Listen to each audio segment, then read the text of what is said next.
આપણે કેનાલ દ્વારા જે પાણી વિતરણ કરવામાં આવે છે સાથે સરકારી જે ખાતર સપ્લાય થાય છે એ વિશેની ખૂબ અગત્યની માહિતી આપવાની છે। સૌપ્રથમ તો હું આપને એ જણાવી દઉં કે આપણે ગુજરાતના ઘણા વિસ્તાર એવા છે કે ત્યાં સિંચાઈની બીજી વ્યવસ્થા નથી, ત્યાં ગવર્નમેન્ટ દ્વારા જે કેનાલો આવતી હોય એના દ્વારા પિયત આપવામાં આવે છે। જેવી રીતે જોવા જઈએ તો કચ્છના ઘણા બધા વિસ્તાર છે, ઉત્તર ગુજરાતના અનેક વિસ્તાર છે, મધ્ય દક્ષિણ ગુજરાતના ઘણા બધા વિસ્તાર છે જ્યાં કેનાલો દ્વારા પાણી વિતરણ કરવામાં આવે છે। ત્યાં બોર કે કૂવાની સિસ્ટમ નથી, ત્યાં ડાયરેક્ટ કેનાલથી સરકાર જે પાણી આપે છે ને એના દ્વારા ખેડૂતો ખેતી કરતા હોય છે। દર વર્ષે મારી પાસે એવા કેસ આવતા હતા કે પરેશભાઈ અમારા વિસ્તારમાં કેનાલનું પાણી બંધ થયું છે, સપ્લાય નથી મળી, પણ આ વર્ષે સારી મને બે બાબત દેખાણી એટલે એ વિશેની ચર્ચા કરવાની છે। આમ જોવા જઈએ તો જ્યારે પણ સરકારની કોઈ નીતિમાં ફોલ્ટ હોય, ક્યારેક ખેડૂતને અગવડતા પડે છે ત્યારે ખેડૂતો માટે થઈને અમે અવાજ ઉઠાવતા હોય છે અને વિરોધ કરતા હોય છે, પણ જો કોઈ સારી બાબત કરે તો એના વખાણ કરવા એ પણ આપણે એક નૈતિક જવાબદારી છે। એ જ રૂપે જોવા જઈએ તો આ વર્ષે શિયાળાની અંદર મને બે બાબત ખૂબ સારી લાગી છે।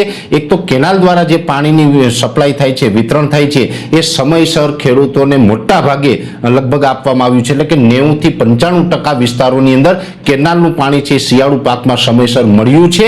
2-5% અંદર કદાચ કોઈ તકલીફ ઊભી થઈ હોય એ વાત અપવાદ રહેશે, બાકી મોટા ભાગે આ વર્ષે શિયાળુ પાકમાં ખેડૂતોને સમયસર કેનાલનું પાણી મળ્યું છે ને એને કારણે આપણે શિયાળુ પાક લેવામાં આપણે સફળ પણ થયા છીએ।